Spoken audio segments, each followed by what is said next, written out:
All right. Hello, hello, hello. Welcome, ladies and gentlemen, boys and girls, misfits of all ages.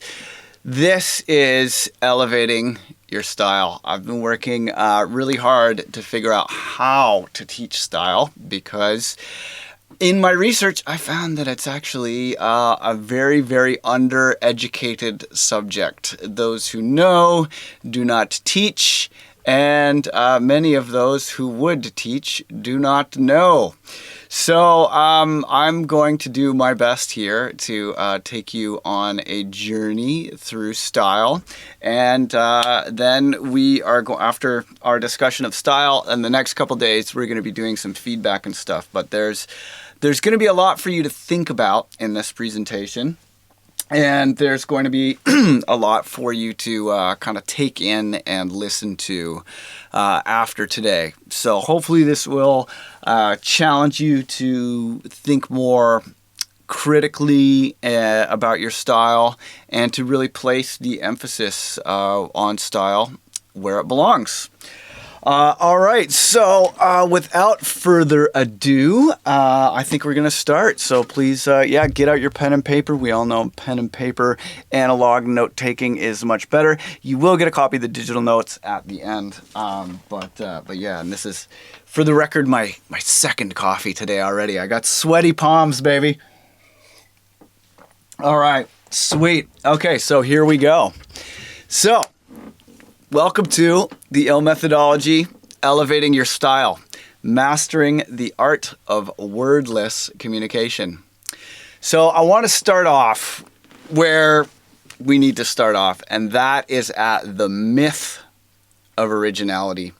This is one of the biggest hang-ups people have when they are starting to think about style, starting to think about music, starting to think about art and everything. And that's because to an outsider, all art is magic, right? It's just magic. And that's wonderful. You want to preserve this illusion in your audience. That's part of what makes art so special. That's part of what makes music so, life-affirming and uplifting. But please know that it is bullshit. Okay, it's necessary bullshit, it's beautiful bullshit, it's inspiring and uplifting bullshit, but it is bullshit nonetheless. Okay, even the greatest artist has influences. They just relate to them at a different level than the layperson. So how it works when you go towards quote-unquote originality is you start by copying your influences. Every artist does this.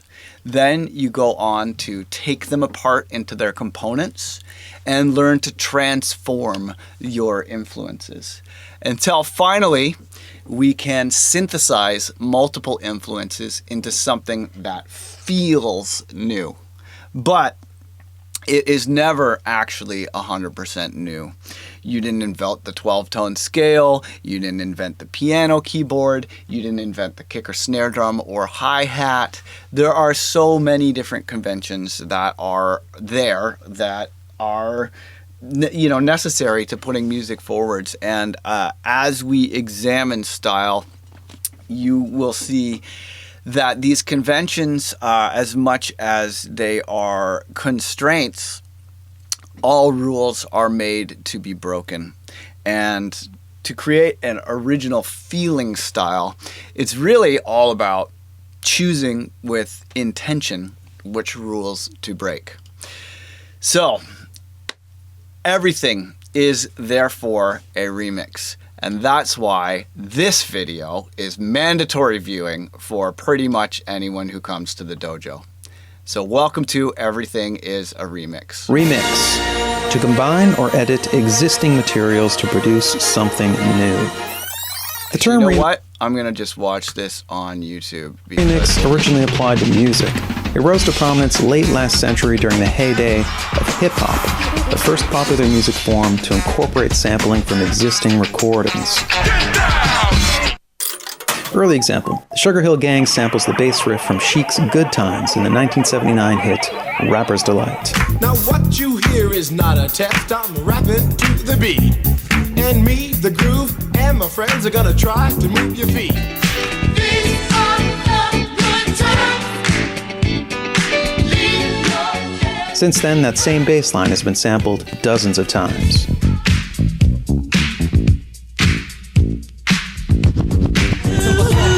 What a scene, pulling up with Jodeci, blasting out my 15. I got the good life, no stripe, real nice. And I'm a papa, my son Trey, haha. Eu sou velho caderninho de telefone, com o nome e o número de monte de mulher. E ele vai. Skip ahead to the present and anybody can remix anything. Music, video, photos, whatever, and distribute it globally pretty much instantly. You don't need expensive tools, you don't need a distributor, you don't even need skills. Remixing is a folk art. Anybody can do it. Yet these techniques, copying materials, transforming them, combining them, are the same ones used at any level of creation. You might even say, everything is a remix. To explain, let's start in England in 1968.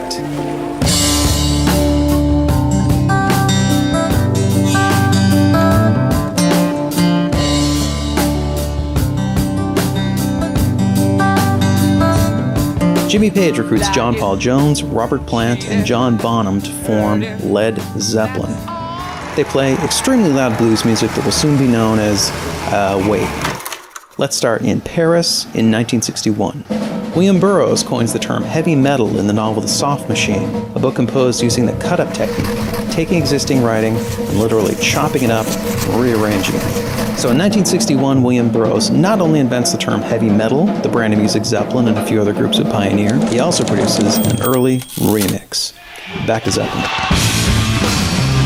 By the mid-1970s, Led Zeppelin are the biggest touring rock band in America, yet many critics and peers label them as rip-offs. The case goes like this. The opening and closing sections of Bringin' On Home are lifted from a tune by Willie Dixon entitled, not coincidentally, Bringin' On Home. I done bought my ticket, I got my load. The Lemon Song lifts numerous lyrics from Howlin' Wolf's Killin' Floor.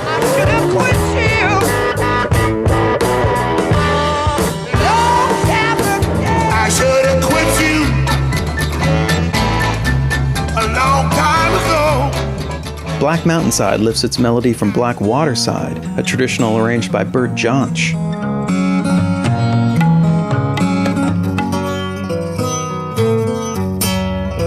Dazed and Confused features different lyrics but is clearly an uncredited cover of the same titled song by Jake Holmes.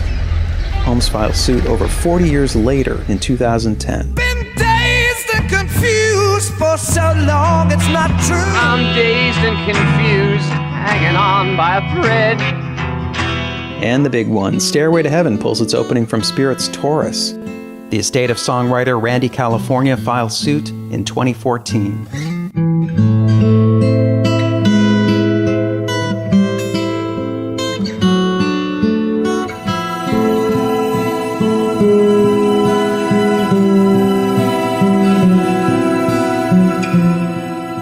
Zeppelin clearly copied a lot of other people's material.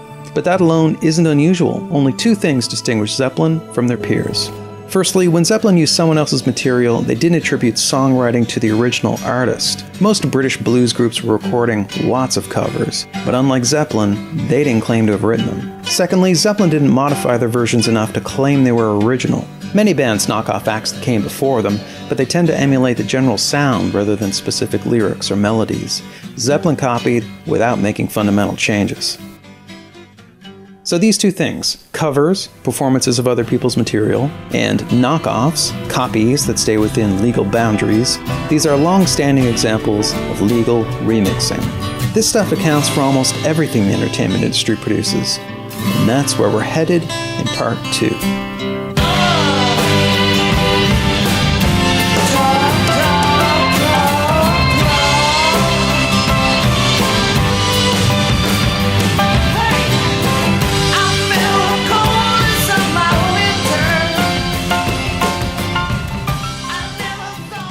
Wait, one last thing. In the wake of their enormous success, Led Zeppelin went from the copier to the copied. First in the 70s with groups like Aerosmith and Heart and Boston, then during the 80s heavy metal craze, and on into the era of sampling.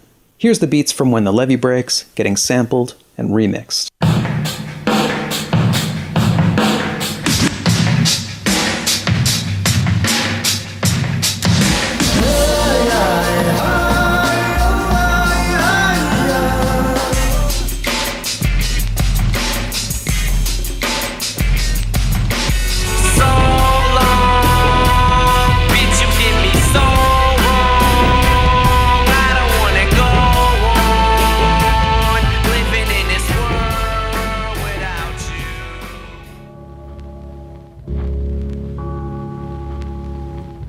Perhaps it's because movies are so massively expensive to make.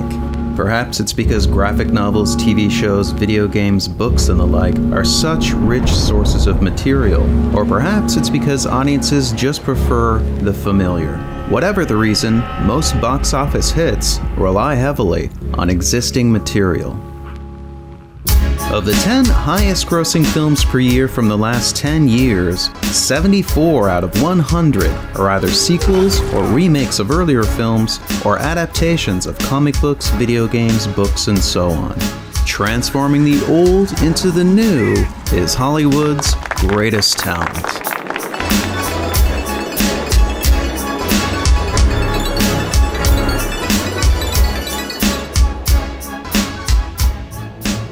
At this point, we've got 3 sequels to a film adapted from a theme park attraction. We've got a movie musical based on a musical which was based on a movie. We've got 2 sequels to a film that was adapted from an animated TV show based on a line of toys. We've got a movie based on 2 books, one of which was based on a blog, which was inspired by the other book that was adapted into the film. Julie and Julia. Do you follow? We've got 11 Star Trek films, 12 Friday the 13th, and 23 James Bonds. We've got stories that have been told, retold, transformed, referenced, and subverted since the dawn of cinema. We've seen vampires morph from hideous monsters to caped bedroom invaders, to campy jokes, to sexy hunks, to sexier hunks.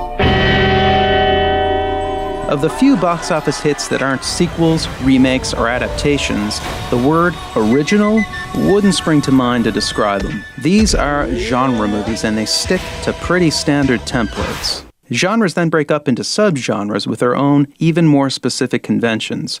So within the category of horror films, we have subgenres like supernatural, slasher, zombie, and creature feature. All have standard elements that are appropriated, transformed, and subverted. Let's use the biggest film of the decade as an example. Now, it's not a sequel, remake, or adaptation, but it is a genre film, sci-fi, and most tellingly, it's a member of a tiny subgenre where sympathetic white people feel bad about all the murder, pillaging, and annihilation being done on their behalf. I call this subgenre Sorry About Colonialism. I'm talking about movies like Dances with Wolves, The Last Samurai, The Last of the Mohicans, Dune, Lawrence of Arabia, A Man Called Horse, and even Fern Gully and Pocahontas. Films are built on other films, as well as on books, TV shows, actual events, plays, whatever. This applies to everything from the lowliest genre film right on up to revered indie fare. And it even applies to massively influential blockbusters, the kinds of films that reshape pop culture. Which brings us to... Even now, Star Wars endures as a work of impressive imagination, but many of its individual components are as recognizable as the samples in a remix. The foundation for Star Wars comes from Joseph Campbell. He popularized the structures of myth in his book, The Hero with a Thousand Faces. Star Wars follows the outline of the monomyth, which consists of stages like the Call to Adventure, Supernatural Aid, the Belly of the Whale, the Road of Trials, the Meeting with the Goddess, and a bunch more. Also huge influences were the Flash Gordon serials from the 30s and Japanese director Akira Kurosawa. Star Wars plays much like an updated version of Flash Gordon, right down to the soft wipes and the opening titles design. From Kurosawa, we get masters of spiritual martial arts, a low-ranking bickering duo, more soft wipes, a beneath the floorboards hideaway, and a boastful baddie getting his arm chopped off. You just watch yourself. We're wanted men. I have the death sentence on 12 systems.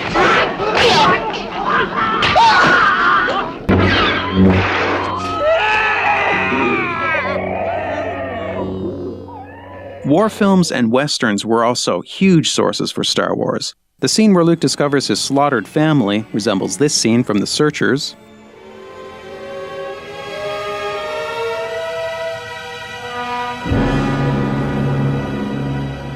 And the scene where Han Solo shoots Greedo resembles this scene from The Good, the Bad, and the Ugly.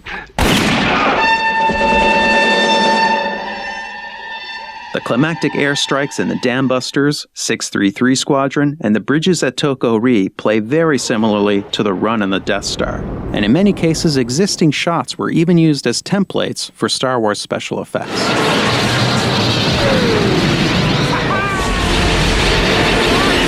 I got him! Great kid! Don't get cocky! There's also many other elements clearly derived from various films. We have a tin man like the Tin Woman in Metropolis, a couple shots inspired by 2001, a grab the girl and swing scene like this one in The Seventh Voyage of Sinbad, a holographic projection kind of like the one in Forbidden Planet, a rally resembling this one in Triumph of the Will, and cute little robots much like those in Silent Running. George Lucas copied materials, he combined them, he transformed them. Without the films that preceded it, there could be no Star Wars. Creation requires influence. Everything we make is a remix of existing creations, our lives, and the lives of others. As Isaac Newton once said, we stand on the shoulders of giants, which is what he was doing when he adapted that saying from Bernard de Chartres. In Part 3, we'll further explore this idea and chart the blurry boundary between the original and the unoriginal.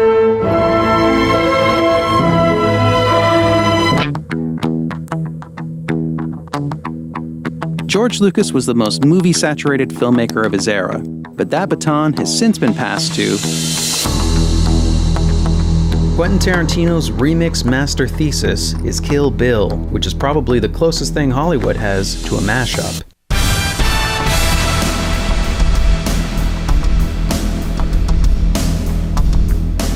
Packed with elements pulled from countless films, Kill Bill raises filmic sampling to new heights of sophistication.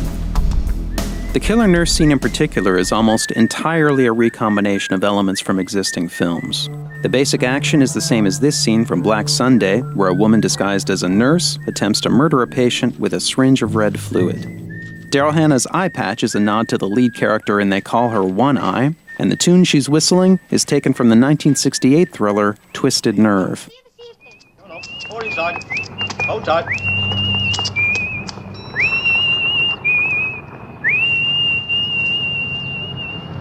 Capping it off, the split screen effect is modeled on techniques used by Brian De Palma in an assortment of films, including Carrie.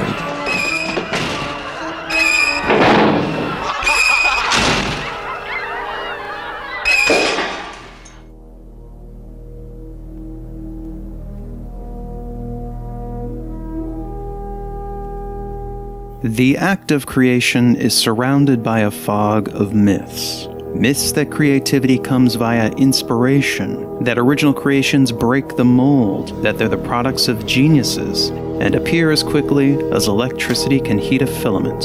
But creativity isn't magic. It happens by applying ordinary tools of thought to existing materials. And the soil from which we grow our creations is something we scorn and misunderstand, even though it gives us so much, and that's copying. Put simply, copying is how we learn. We can't introduce anything new until we're fluent in the language of our domain, and we do that through emulation. For instance, all artists spend their formative years producing derivative work. Bob Dylan's first album contained 11 cover songs. Richard Pryor began his stand-up career doing a not very good imitation of Bill Cosby. And Hunter S. Thompson retyped The Great Gatsby just to get the feel of writing a great novel. Nobody starts out original. We need copying to build a foundation of knowledge and understanding. And after that, things can get interesting.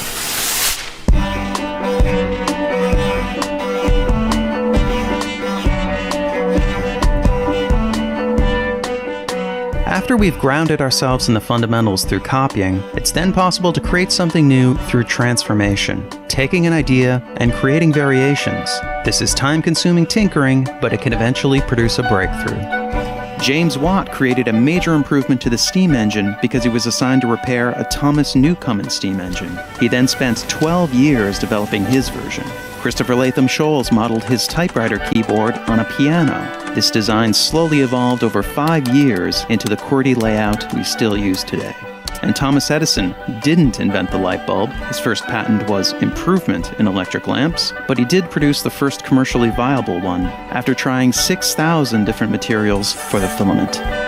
These are all major advances, but they're not original ideas so much as tipping points in a continuous line of invention by many different people. But the most dramatic results can happen when ideas are combined. By connecting ideas together, creative leaps can be made, producing some of history's biggest breakthroughs. Johann Gutenberg's printing press was invented around 1440, but almost all its components had been around for centuries. Henry Ford and the Ford Motor Company didn't invent the assembly line, interchangeable parts, or even the automobile itself, but they combined all these elements in 1908 to produce the first mass-market car, the Model T. And the internet slowly grew over several decades as networks and protocols merged. It finally hit critical mass in 1991 when Tim Berners-Lee added the World Wide Web. These are the basic elements of creativity: copy, transform, and combine. And the perfect illustration of all these at work is the story of the devices we're using right now. So let's travel back to the dawn of the personal computer revolution and look at the company that started it all. Xerox. Xerox invented the modern personal computer in the early 70s. The Alto was a mouse-driven system with a graphical user interface. Bear in mind that a popular personal computer of this era was operated with switches, and if you flipped them in the right order, you got to see blinking lights. The Alto was way ahead of its time. Eventually, Apple got a load of the Alto and later released not one, but two computers with graphical interfaces, the Lisa and its more successful follow-up, the Macintosh. The Alto was never a commercial product, but Xerox did release a system based on it in 1981, the Star 8010. 2 years before the Lisa, 3 years before the Mac. It was the Star and the Alto that served as the foundation for the Macintosh. The Xerox Star used a desktop metaphor with icons for documents and folders. It had a pointer, scroll bars, and pop-up menus. These were huge innovations, and the Mac copied every one of them. But it was the first combination it incorporated that set the Mac on a path towards long-term success. Apple aimed to merge the computer with the household appliance. The Mac was to be a simple device, like a TV or a stereo. This was unlike the Star, which was intended for professional use and vastly different from the cumbersome command-based systems that dominated the era. The Mac was for the home, and this produced a cascade of transformations. Firstly, Apple removed one of the buttons on the mouse to make its novel pointing device less confusing. Then they added the double click for opening files. The Star used a separate key to open files. The Mac also let you drag icons around and move and resize windows. The Star didn't have drag and drop. You moved and copied files by selecting an icon, pressing a key, then clicking a location. And you resized windows with a menu. The Star and the Alto both featured pop-up menus, but because the location of these would move around the screen, the user had to continually reorient. The Mac introduced the menu bar, which stayed in the same place no matter what you were doing. And the Mac added the trash can to make deleting files more intuitive and less nerve-wracking. And lastly, through compromise and clever engineering, Apple managed to pare the Mac's price down to $2,500. Still pretty expensive, but much cheaper than the $10,000 Lisa or the $17,000 Star. But what started it all was the graphical interface merged with the idea of the computer as household appliance. The Mac is a demonstration of the explosive potential of combinations. The Star and the Alto, on the other hand, are the products of years of elite research and development. They're a testament to the slow power of transformation. But of course, they too contain the work of others. The Alto and the Star are evolutionary branches that lead back to the NLS system, which introduced Windows and the mouse, to Sketchpad, the first interactive drawing application, and even back to the Memex, a concept resembling the modern PC decades before it was possible. The interdependence of our creativity has been obscured by powerful cultural ideas, but technology is now exposing this connectedness. We're struggling legally, ethically, and artistically to deal with these implications, and that's our final episode, Part 4.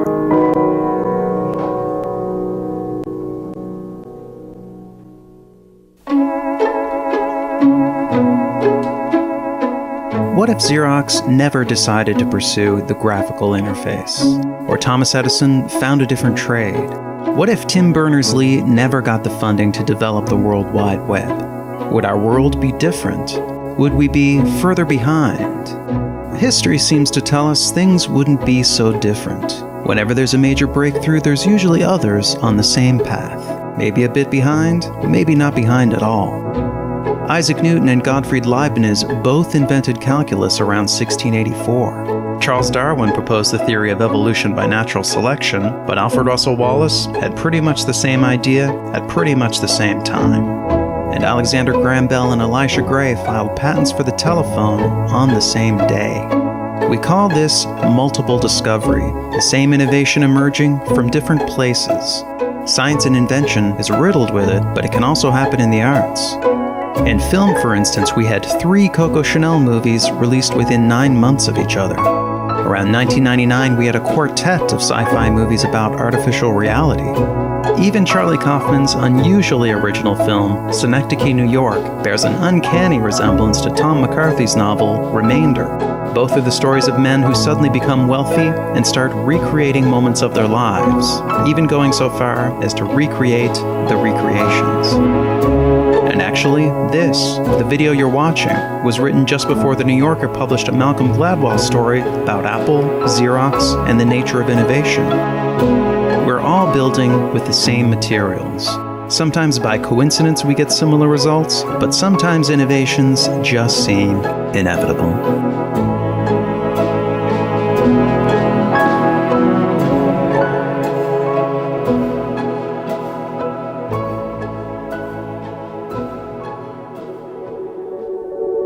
The genes in our bodies can be traced back over 3.5 billion years to a single organism, Luca, the last universal common ancestor. As Luca reproduced, its genes copied and copied and copied and copied. Sometimes with mistakes, they transformed. Over time, this produced every one of the billions of species of life on Earth. Some of these adopted sexual reproduction, combining the genes of individuals, and altogether, the best adapted life forms prospered. This is evolution. Copy, transform, and combine. And culture evolves in a similar way, but the elements aren't genes, they're memes, ideas, behaviors, skills. Memes are copied, transformed, and combined. And the dominant ideas of our time are the memes that spread the most. This is social evolution. Copy, transform, and combine. It's who we are, it's how we live, and of course, it's how we create. Our new ideas evolve from the old ones. But our system of law doesn't acknowledge the derivative nature of creativity. Instead, ideas are regarded as property, as unique and original lots with distinct boundaries. But ideas aren't so tidy. They're layered, they're interwoven, they're tangled. And when the system conflicts with the reality, the system starts to fail.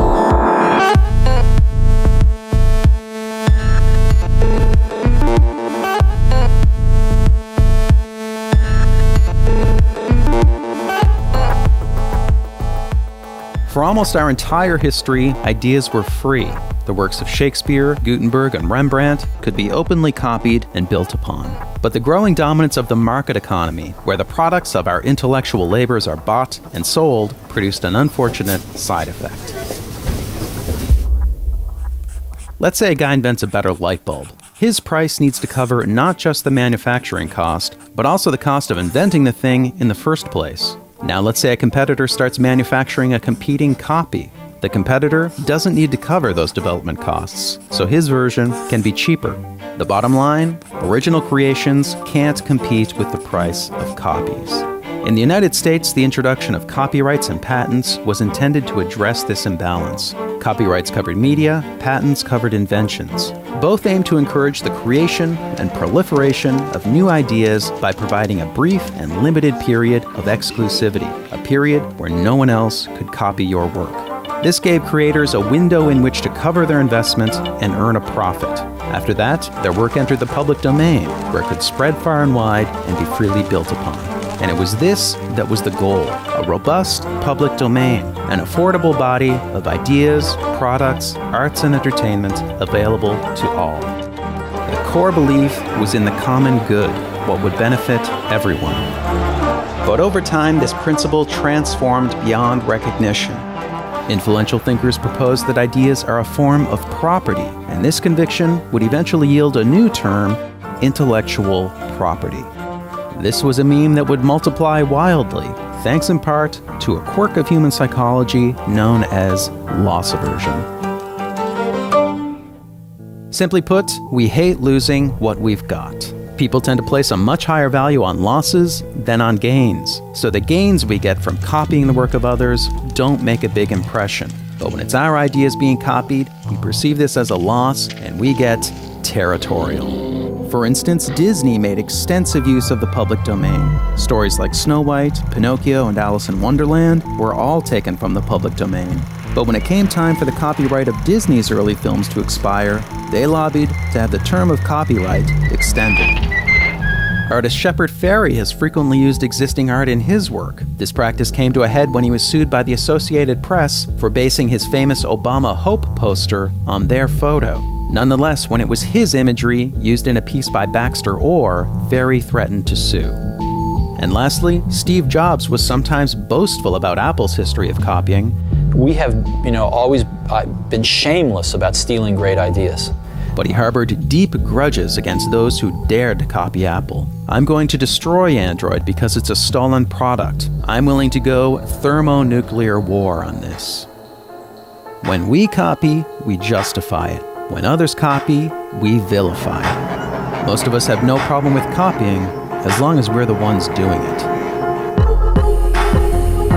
So with a blind eye toward our own mimicry and propelled by faith in markets and ownership, intellectual property swelled beyond its original scope with broader interpretations of existing laws, new legislation, new realms of coverage, and alluring rewards. In 1981, George Harrison lost a $1.5 million case for subconsciously copying the doo-wop hit He's So Fine in his ballad, My Sweet Lord.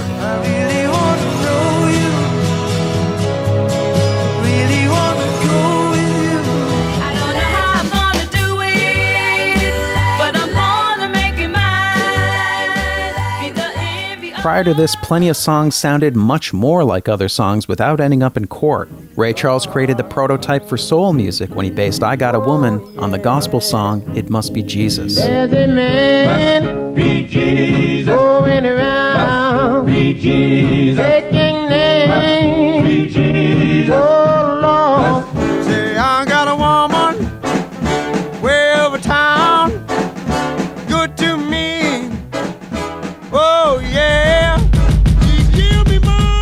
Starting in the late 90s, a series of new copyright laws and regulations began to be introduced, and many more are in the works. The most ambitious in scope are trade agreements. Because these are treaties and not laws, they can be negotiated in secret, with no public input and no congressional approval. In 2011, ACTA was signed by President Obama, and the Trans-Pacific Partnership Agreement, currently being written in secret, aims to spread even stronger U.S.-style protections around the world. Of course, when the United States itself was a developing economy, it refused to sign treaties and had no protection for foreign creators. Charles Dickens famously complained about America's bustling book piracy market, calling it a horrible thing that scoundrel booksellers should grow rich. Patent coverage made the leap from physical inventions to virtual ones, most notably software. But this is not a natural transition. A patent is a blueprint for how to make an invention. Software patents are more like a loose description of what something would be like if it actually was invented. And software patents are written in the broadest possible language to get the broadest possible protection. The vagueness of these terms can sometimes reach absurd levels. For example, information manufacturing machine, which covers anything computer-like, or material object, which covers pretty much anything. The fuzziness of software patents boundaries has turned the smartphone industry into one giant turf war. 62% of all patent lawsuits are now over software. The estimated wealth lost is $500 billion. The expanding reach of intellectual property has introduced more and more possibilities for opportunistic litigation, suing to make a buck. Two new species evolved whose entire business model is lawsuits: sample trolls and patent trolls. These are corporations that don't actually produce anything. They acquire a library of intellectual property rights, then litigate to earn profits. And because legal defense is hundreds of thousands of dollars in copyright cases and millions in patents, their targets are usually highly motivated to settle out of court. The most famous sample troll is Bridgeport Music, which has filed hundreds of lawsuits. In 2005, they scored an influential court decision over this 2-second sample. That's it. And not only was the sample short, it was virtually unrecognizable.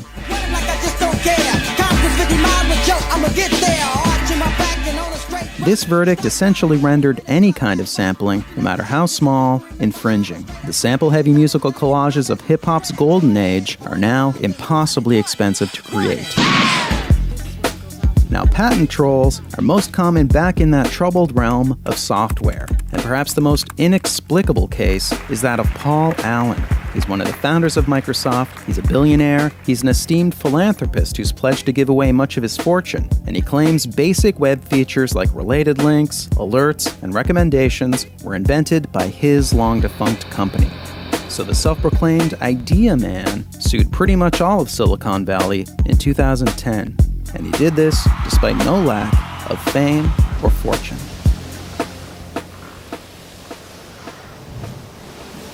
So to recap, the full picture looks like this. We believe that ideas are property, and we're excessively territorial when we feel that property belongs to us.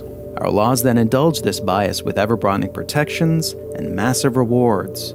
Meanwhile, huge legal fees encourage defendants to pay up and settle out of court. It's a discouraging scenario, and it raises the question, what now?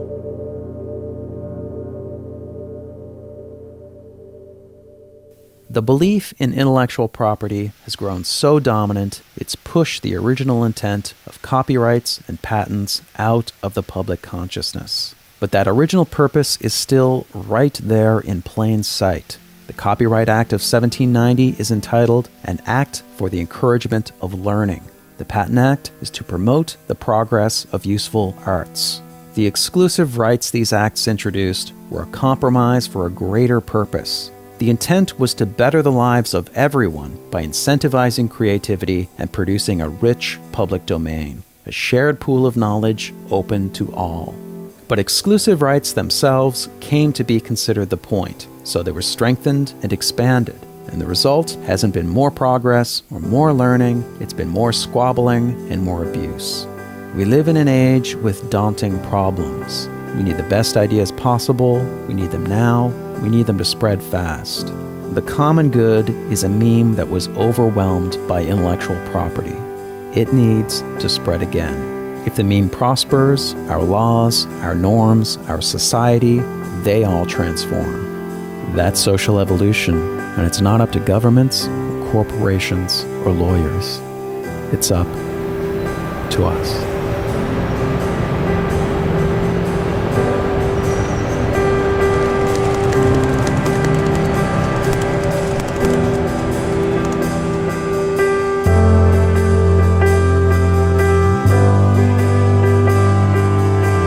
Wasn't that just a lovely bit of cinema? I can't get enough of that movie. It's so great. It's mandatory viewing, and I think there's definitely a point in my life where before I had seen this film where I had all kinds of weird ideas about style and originality and everything, and this film really helped me to break through that. So thanks, Kirby.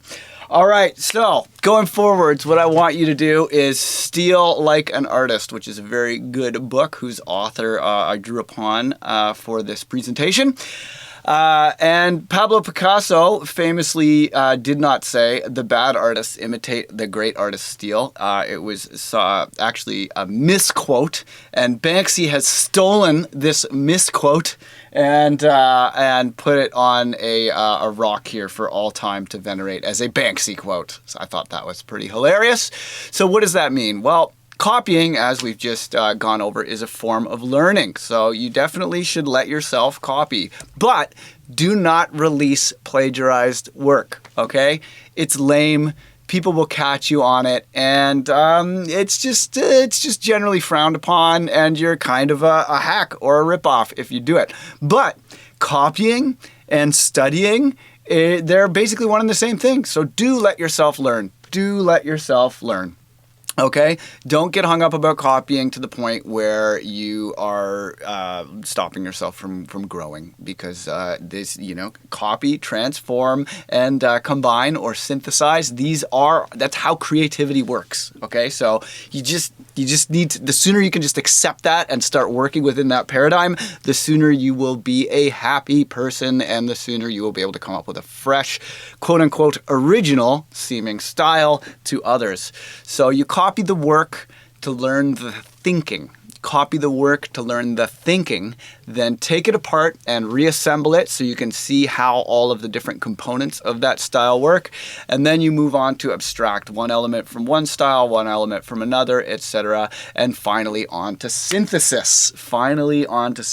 Which is where things will start to feel magical and start to feel new to your audience. But as we have just learned, these are normal modes of thought that are just applied in a certain way, and this is just how artists have worked from the jump, okay? From the jump. So, right. So how do we understand style? How do we understand style to start learning how its components work and disassembling it, reassembling it? Well, one of the big things that I can say to you now is that music is audio fashion, okay? Music is audio fashion. The sooner you can start thinking of music as fashion, the sooner you will get it, and the sooner you will be able to come up with a fresh style that strikes a chord with your audience, right? Because most people are only listening for style, right? The mixing and sound design can be in the way, but that's not what they're listening for style. Style is number one for audiences, before skill, before anything else. A true lack of skill can sometimes get in the way, but you'd be surprised how often you can get away with not having very much skill if you have a fresh style. So music is audio fashion. That is, write that down. That is just crucial to this understanding. So when I was putting this presentation together, I had a pretty good idea of how I wanted to proceed, but like with any time I do a weekly download or another class, I will do a bunch of research to see if maybe there's something I haven't thought of, or maybe someone has something really good that I can steal like an artist and put into my presentation. And during my research, I was amazed to learn that there are no good resources on musical style. None. There's none out there. I looked and looked and looked. There might be style mentioned like in a book on music, how music works has some discussion of style, but there's not really much discussion about style as such by musicians. So that's, I assume, because those who have musical style are usually quite competitive and they guard their secrets. And those people out there blogging about music style specifically often do not understand it properly. There are various reasons for that I'm not going to get into here, but a lot of the time people who are music educators will choose to approach music as though it were a technical skill, because it is much easier to teach the technical than it is to teach the abstract. And also, you can go get accredited in technique at a university or a college studying music. You can tick all the boxes, but how do you get accreditation for style? You must have style. That is the only accreditation you can get. And many of the people who pursue music in this more academic capacity are not exactly known as being style innovators. So the people who I did find in my research when I was learning about style were mostly in the fashion industry or in drag. So let's take a moment now and appreciate the contribution of the LGBTQ plus community. Where would we be without them? Imagine how ugly our lives would be. What would women look like? What fonts would we even use? Would probably Impact. I think when I think of like a cisgender like hetero font, Impact is like top of that list. I mean, look at that. Look at that. It's just like pure testosterone, that font. And the default leading and kerning is so awkward. Like, look at the difference in space between the I and the M versus the A and the P. It's just... that is like the heterosexual font. Or how about Comic Sans, another famous font invented by a heterosexual man with no insight from gay people? It was Comic Sans. Or how about Papyrus? Yeah, we all love Papyrus, don't we? What a thing of beauty Papyrus is. Just look at that Y. Oh my God, what are we doing? So one day I'm going to write a children's book to be distributed to Christian youth called A World Without Gays, where some little boy or girl will be praying, why, God? Why are these blasphemers allowed to walk the earth? If only I could pray all the gay away and we would have a world without gays. And then God grants their wish and they end up with these Soviet Russian apartment blocks. And, probably this guy with his fucking bow tie and his racism would be the president. And, this is what everything would look like. Like, look at all that impact font. Look at just impact font everywhere. Just ugly utilitarian buildings covered with fucking impact font. That would just be what everything looks like. And this would be like the height of men's fashion. Look how sexy this guy is. Oh, I'm sure he feels great. And he's gonna go drive home in this 1980s Oldsmobile. Now that was a good looking car. Probably after the show he'd put on a pair of those and then go home to his wife who wasn't wearing makeup, and she'd have a big old pool of slop ready. Because let's not forget the influence of gays on cooking. It would overall be a total fucking nightmare. I think we can agree. So, yes, thank you to those of you in the LGBTQ plus community. Thank you for making our world beautiful. Thank you for your style. We all really appreciate it. Okay, cool. So, it's time for one of our some quotes. One of the most famous musicians ever, one of my favorite musicians, a big inspiration, especially when I am out doing karaoke, is Freddie Mercury from Queen, who said, "It is not a concert you're seeing, it is a fashion show."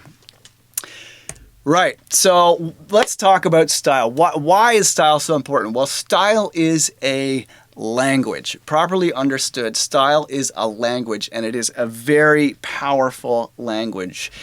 If a picture is worth 1,000 words, style is worth a novel, okay? Style is a way to say who you are without having to speak. Style is a way to say who you are without having to speak. Thank you, Rachel Zoe. Very great quote there.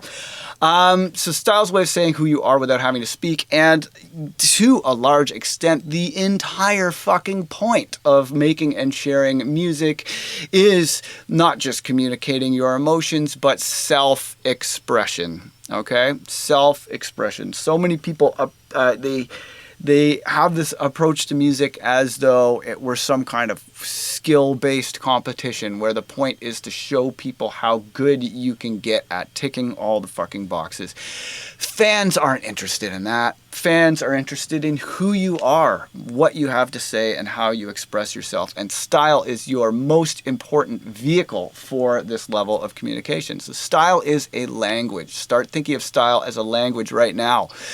It is spoken by few, yet it is understood by nearly everyone at this like visceral, instinctual level. Anyone can have style, regardless of income level. There are people who can pay to have style. Lady Gaga, for example, is a striking example of someone who just hires people with style to style her out. But there is something that definitely comes off as a bit posery with Lady Gaga. It doesn't feel authentic. I think a truly authentic style must be an expression of the individual character and not just affecting the style of another that has been bought and paid for off the shelf. So anyone can have style regardless of income, but very few do.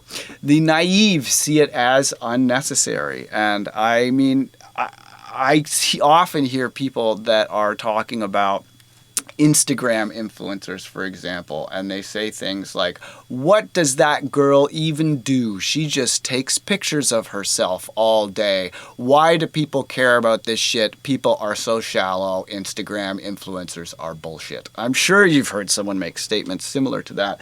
But what they do not understand is that in addition to being, presumably somewhat physically attractive, this person is a style creator. They are showing you their style. They are telling you who they are without words by sharing their style. And you don't have to be perfect to be pretty, quote the famous Carson Kressley.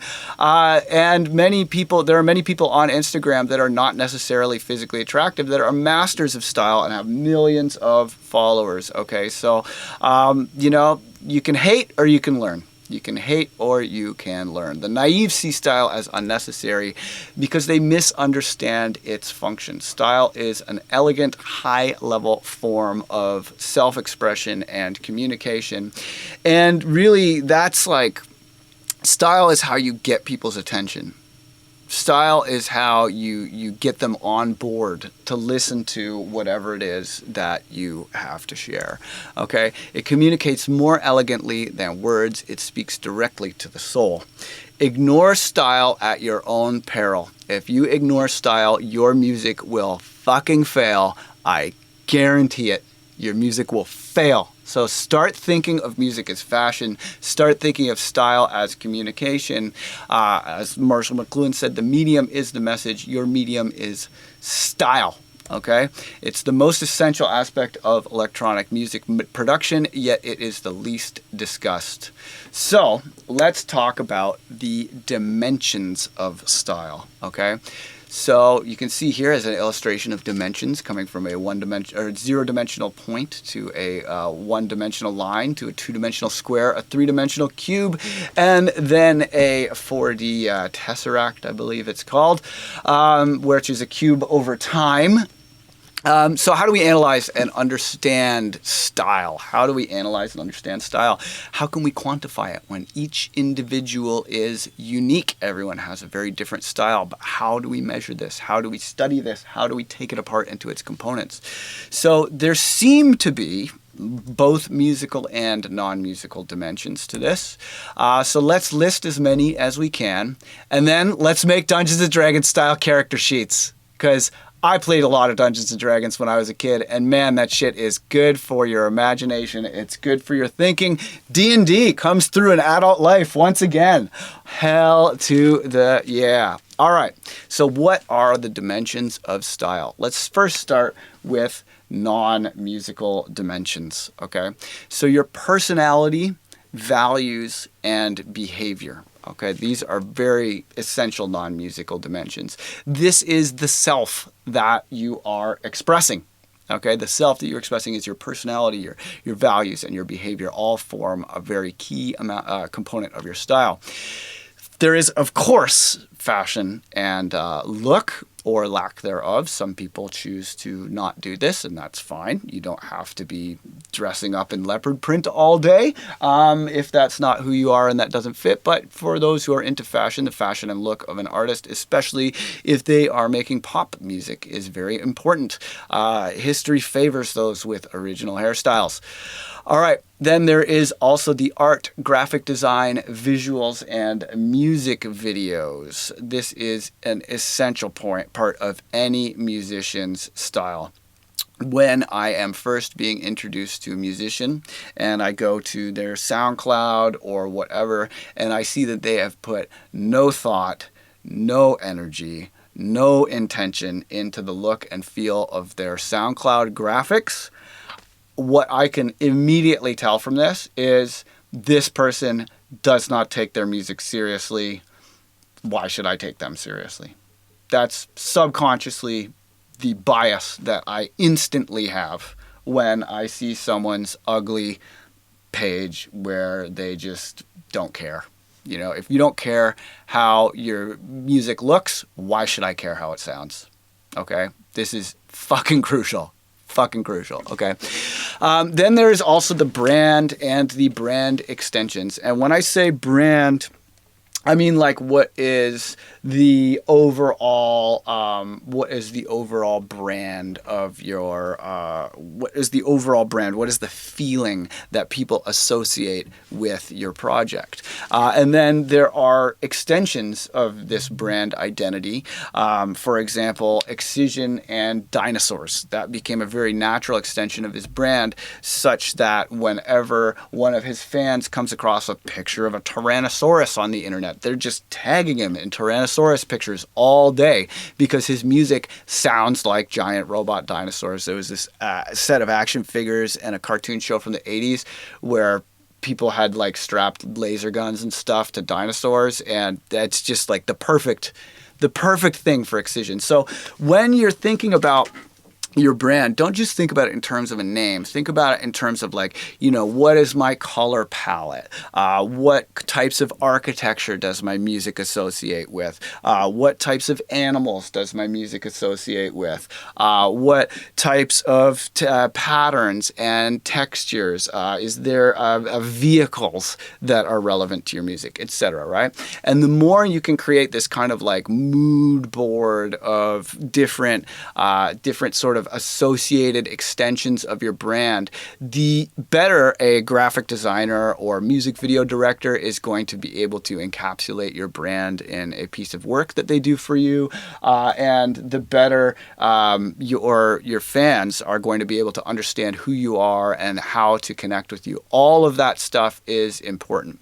I feel like a lot of new producers, they like to hide behind their brand, and they'll just have some name and and then they just like all they put out is the work, and they don't put anything of themselves into the work, and the work, you're just like, okay, well, that's your version of trying to sound like Excision, but why do I care? Who are you? What does this work tell us about you other than the fact that you're an Excision fan who's late at the party?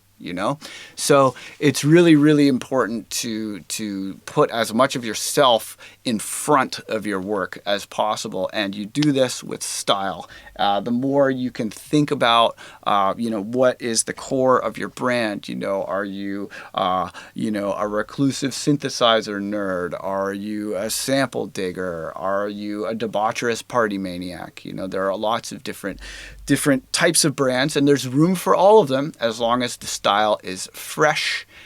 There is always room, because when you have a fresh style, you create your own lane. You are no longer fighting over the existing pie. You are making all new pie in your pie oven of style. All right, so your approach to the business side can say a lot about who you are, and it is definitely a vehicle for self-expression. Your merchandising, again, what you choose to do with merch, how important you are, how the importance you place on merch is also very, very communicative. Your audience and fan base, this is essential to understand. Music functions as a social filter. That's why a lot of people really dig music, and there seems to be that even if you try to make the most alienating possible music, there will be a group of people that seek out that music on the virtue of its exclusive social filtration. For example, the witch house scene. Witch house is pretty hard to listen to for an uninitiated person, or noise music, or breakcore. All of these scenes are like this. They want to be part of a select few, right? And that social filter, you need to think about, like, what is your ideal audience avatar? Who is the one person that in your mind, that you're holding in your imagination, that you're writing for? Don't write for the masses. Write for one specific person. Who is that person? All right, who is that person? And then over time, your imagined audience will grow into a fan base that may or may not resemble that, ideal client avatar. They call it in public relations. But you need to think about, like, who is this music for? You also need to think about the cultural context. When analyzing the style of another, it's important to think about the cultural context from which their style emerged. So this is definitely, you'll kind of know your cultural context at an an instinctual level, and it'll affect you at a subconscious level. But when analyzing the style of others, the cultural context is an important factor to keep in mind. Another thing to think about, in addition to, who is your ideal listener, think about, when is this music appropriate to be played? Is it breakup music? Is it clean the house on Sunday morning music? Is it music for the gym? Is it music for driving? Is it music for a stadium rock show? Is it music for a scary underground club where you might score drugs or get stabbed? Where do you listen to this music? Okay, very, very important to think about, like, where it's appropriate. And this is why, I put architecture into the brand and brand extensions section as well. What is the appropriate listening environment? That has a profound effect on style. Your gimmicks or lack thereof are also important to consider when analyzing this person's style and by analyzing your style. And as we'll see, sometimes gimmicks can be super legit. They can, people will talk down on artists that use gimmicks, and I think the word gimmick is kind of reductive and dismissive, whereas we'll see some of the best and most stylish artists have aspects to the way they present their brand that could be considered to be a gimmick, but are nonetheless, I'm sure you will agree, legit as we get to that section. All right, so another big part of style is, what does this artist make you imagine? In the case of Excision, you listen to that music and you imagine like whales or like cyborg dinosaurs or something. That's just like, you can't help but imagine that. And then a very, very important thing to ask, especially as regards rock, is what are they opposed to? Punk rock is nearly entirely defined in opposition to the norms, in opposition to the status quo. That's a very, very essential element of that style. All right, so let's talk about musical style dimensions. Oh, look at a young Wendy Carlos with her serious face working on her modular way back in the 50s or 60s or whatever. God, she looks great. So androgynous, and I would hang out with her. Look at how cool she is. All right, so the number one dimension of musical style that most people think about is the genres, and that is definitely an important thing to think about. But what about the emotional content? Figuring out what emotions an artist is capturing, or an artist is good at capturing, attempting to capture, etc. This is a defining characteristic of style. The overall vibe that you get from that artist, that's kind of similar to brand, but the overall vibe in a musical context is worth separate consideration. The lyrics and use of language, even if an artist does not have lyrics, their choice of track titles are a very important way to express yourself. Flow, rhyme, and phrasing are also very interesting to focus on. The flow, rhyme, and phrasing, there's a weekly download about phrasing that you should definitely watch. But there's a Vox video about flow and about rap flow that I decided not to include in this presentation. That is also very, very cool. The Vox channel has a lot of excellent, really well-researched pieces on different little aspects of music history. And there is a video that shows how rhyme schemes have developed over the history of rap, from Dr. Seuss style end rhymes to internal rhyme and hollow rhyme, and all the way up to like MF Doom, who is just a master of internal rhyme. But yeah, flow, rhyme, and phrasing, because it's important to understand, even if you're not trying to write rap music, because the way your parts rhyme is important even with non-vocal sounds. I'm constantly thinking about the way my synthesizers rhyme, my synth patches, my MIDI patterns. How is the motif developed? Where does the motif rhyme? Even in my abstract instrumental melodies, flow, rhyme, and phrasing are an essential component of style. There is, of course, sampling and cultural references. Many artists make their entire career from sampling, or they will have specific cultural references in their track titles. It's definitely a vehicle for expression there.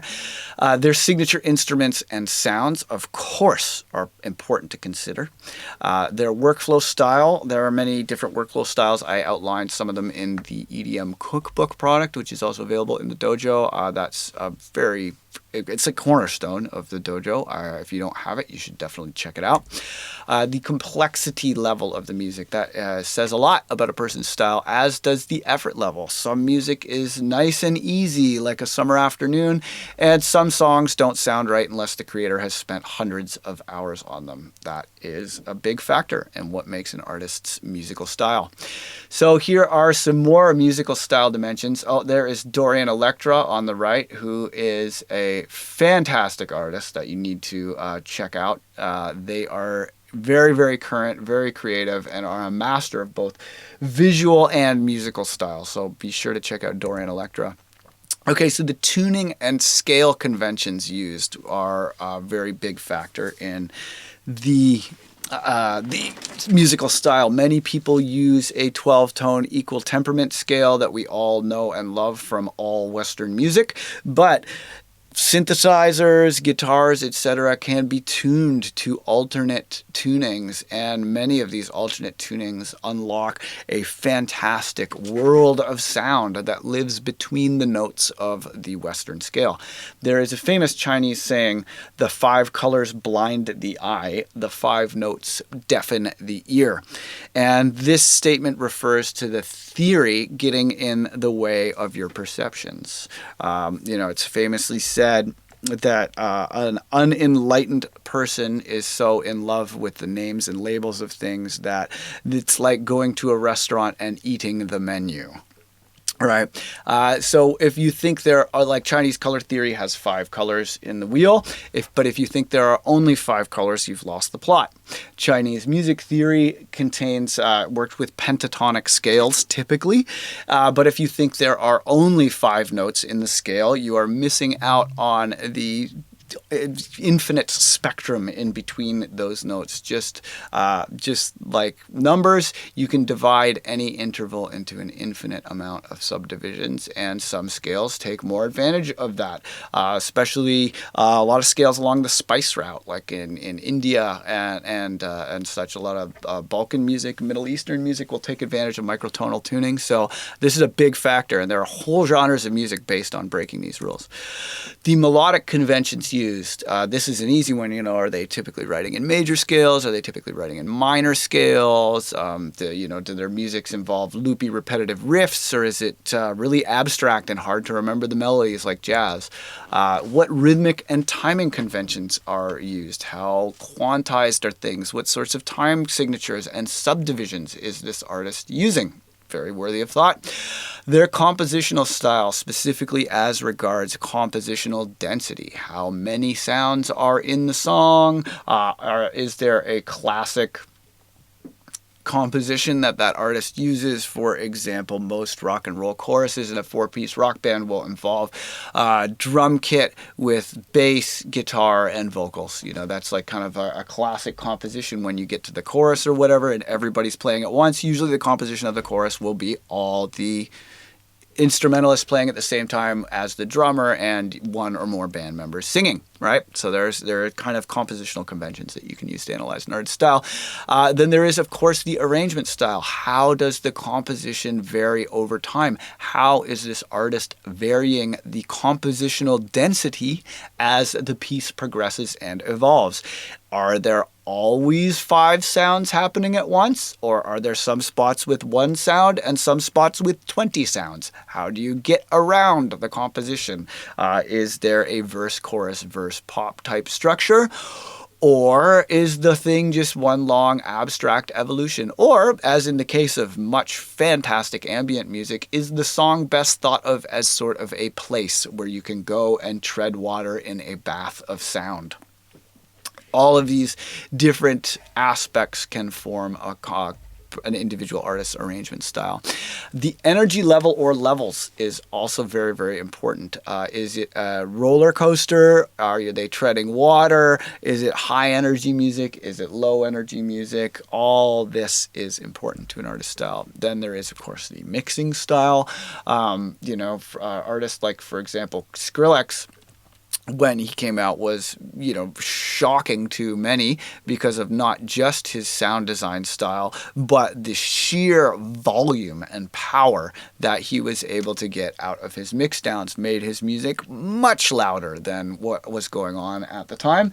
And the mixing style, are you using analog gear? Are you using digital gear? How harsh is it? What's the spectrum like? What are the dynamics like? How does the mix change throughout the piece? What devices are they using? What software? What hardware? Et cetera, et cetera, et cetera. All goes into forming the style. The sound design style, the tones and textures of an artist are really, really important, especially when it comes to sampling music that involves sampling. You can sometimes will include, the hum of an air conditioner, or they'll go down to a scrapyard or factory and record some giant metal machines. Or perhaps there is vinyl crunch layered over the song. Then there is, of course, the texture of the instruments.